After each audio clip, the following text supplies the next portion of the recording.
Hello বন্ধুরা, কেমন আছো তোমরা সবাই? তো সকাল সকাল তো দেখলেই চলে এসেছি ডিটক্স ওয়াটার নিয়ে, আর তার সাথে রান্না।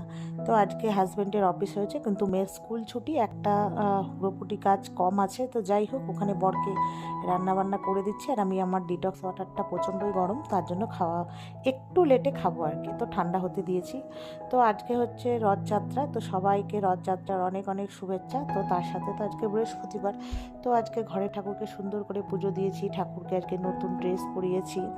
তো তারপরে আর কিছু ভিডিও করিনি। আজকে যেহেতু মার বাড়িতে নেমন্তন্ন রয়েছে, তো চলে এসেছি মার বাড়িতে অনেকক্ষণ পর, মানে বৃষ্টি হচ্ছিল তারপরে এসেছি। তো আজকে মার বাড়িতে দুটো হচ্ছে স্পেশাল খাবার দাবারের জন্য আর কি, বিশেষ করে আজকে আসা।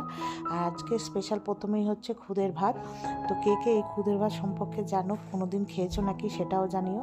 তো খুদের ভাতের সাথে চিংড়ি মাছের বাটা, যে কোনো বাটা বেশি ভালো লাগে, তার থেকে আমার বেশি ভালো লাগে চিংড়ি মাছের থেকেও শুটকি মাছের বাটা দিয়ে। তো যাই হোক, মা ওখানে রান্না করে বসেছিল, বৃষ্টির জন্য আমাদের যেহেতু আসতে দেরি হচ্ছিল, তো তাই। তো খাওয়া দাওয়ার পরে তারপরে চলে এসেছি রান্নাতে। আজকে রান্না হবে চিকেন কষা আর ফ্রাইড রাইস। তো সেটা আমি রান্না করব। তো প্রথমেই দেখলে পেঁয়াজ ওগুলো সব কেটে নিলাম, সবজি কেটে নিয়েছি। তো এই দুপাশে দুটো বসিয়ে দিয়েছি, মা ওইদিকে ভাতটা নামিয়ে দিয়ে চলে গেছে। তো নিরামিষ হচ্ছে ফ্রাইড রাইস করবো। নিরামিষ বলতে ওই শুধু তোমার এলাচ ফোড়ন দিয়ে সবজিগুলো ঘিয়ে ভেজে আর কি দেবো। আর এদিকে চিকেন কষাটা করছি। প্রথমে চিলি চিকেন করা হবে বলেছিল, তা কেউ খাবে না। তো চিকেন কষা, আজকের চিকেন কষাটা অন্যরকমভাবে করেছে, এই যে দেখো কেমন হয়েছে, আর খেতেও খুব ভালো হয়েছিল। তো যাই হোক, তারপরে রান্নাবান্না কমপ্লিট। তারপরে এখানে সবাইকে খেতে দিয়ে দিয়েছি।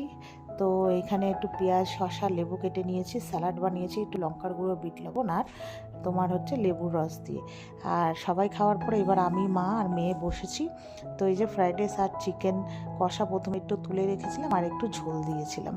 তো খাওয়া দাওয়ার পরে আর কোনো ভিডিও করিনি, এটা একদম সন্ধেবেলায়। তো চা খাওয়ার পর এখন ওই 8টা খানিক বাজে। আজকে যেহেতু রথ, তো পাঁপড় তো খেতেই হবে, না খেলে ভগবান পাপ দেবে। তো যাই হোক, এই যে মা এখানে পাঁপড় ভাজছে। তো পাঁপড় দু রকমের এনেছে, সাবু পাঁপড় আর ওই যে হলুদ পাঁপড়। তো যাই হোক, এবার আমরা ওই পাঁপড় খাবো, খেয়ে রাতের খাবার খেয়ে চলে যাব বাড়ি। তো চলো, আজকের জন্য টাটা।